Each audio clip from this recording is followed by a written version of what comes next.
दूर तक फैली हुई ऊंची नीची भूरी घाटियां, जिन्हें चंबल वालों की जुबान में बीहड़ कहा जाता है। घेरदार घाटियां, घुमावदार मोड़, पानी पीछे पीना, पहले तू गोली छोड़, मौत से टकराना इसकी शर्त पुरानी है, सोच समझकर पीना ये चंबल का पानी है। पूरा नाम क्या लिखते हैं आप?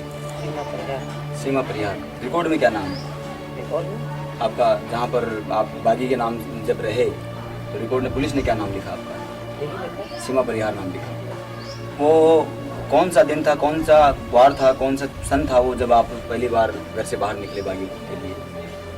आपका अपहरण हुआ सन शायद 1993 थी, 83 जी। सन 83 में आप पहली बार घर से निकले। मैं अपनी मर्जी से नहीं निकले। अच्छा मैं अपने घर पे सो रही थी जी। हमारे भाई दोनों छोटे छोटे थे और मम्मी पापा दरवाजे पे लेटे हुए थे जी। मैं घर में सो रही थी। 9:30-10 बजे के करीब 10 लोग आए और मेरे को वहाँ पे सोते हुए उठाया गया। कितनी उम्र रही इसमें? कुछ साल हमारी उम्र 13 साल की थी। 13 साल की। उसके बाद फिर कितने साल बाद वापस घर आना हुआ? कम से कम 5-6 साल बाद हम अपने गाँव में आए। अपनी मर्जी से आए? अच्छा। तो जैसे मैं घर पे आई, क्योंकि हमारी मम्मी पापा बड़ा आदर्शी थे, क्योंकि वो किसी के सामने झूठ नहीं बोलना चाहते थे। तो जैसे ही मैं गांव में आई हैं तो जैसे ही हमारे मम्मी पापा को किसी ने बता दिया होगा कि हमारी लड़की आई है तो वो घर से भाग गए। अच्छा। ये कहते हैं हम उसके सामने नहीं आएंगे कि कल पुलिस आएगी, कल हमसे अगर वो पूछेगी तो हम सीधा बोल देंगे कोई बात नहीं, क्योंकि वो झूठ नहीं बोलती थी। कितने कितने कितने केस आप पर दर्ज हुए कुल मिलाकर के? हमारे पास है 29 केस आप पर दर्ज थे। उनमें से हत्याएं कितनी थी?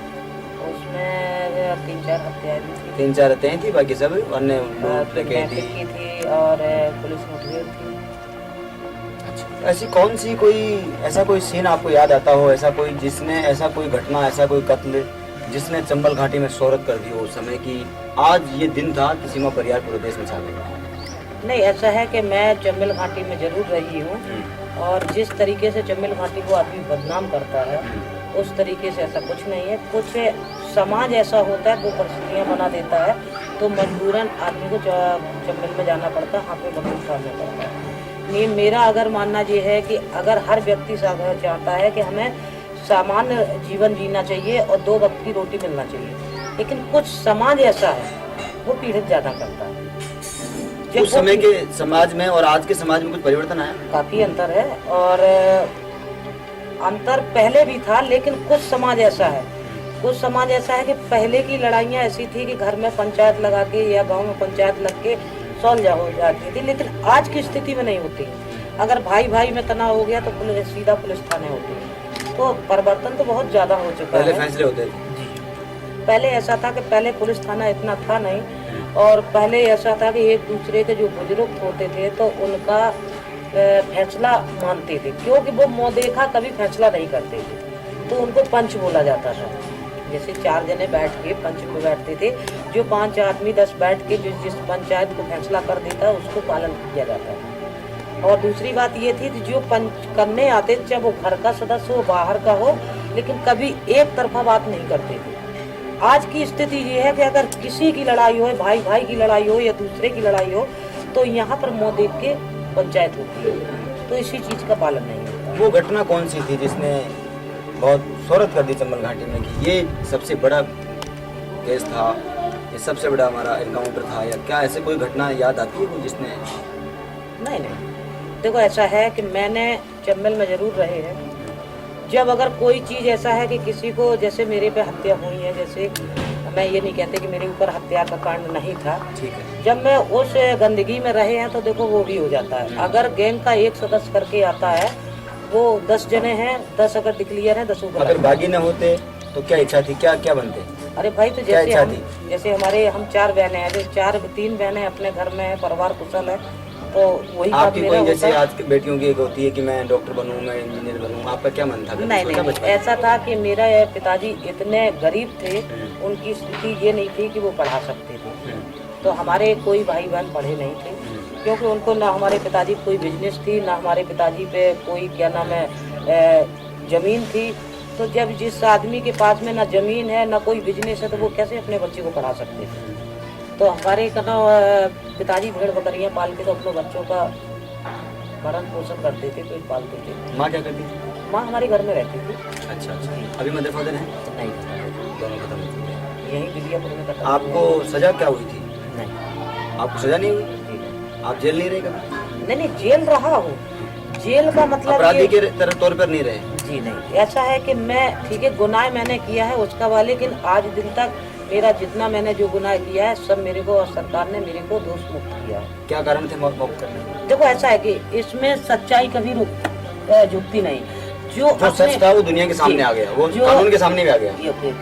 दूसरी बात ये है कि कोई बात है अगर मैं हकीकत बोलेंगे, आदमी अगर ये सोचेगा कि सीमा परिहार गलत बोल रहे हैं। झूठ कभी रुकती नहीं है, हम 2 दिन 4 दिन रुका सकते हैं, लेकिन सच्चाई जो है वो चाहे अधिकारी हो या पुलिस डिपार्टमेंट हो या बड़ा कोई हो, तो हर जनता जान जाती है, हर आदमी जान जाता है कि इसके साथ में न्याय था कि अन्याय था। तो अभी तक हमारे आपने सरेंडर किया? जी। किस तारीख को?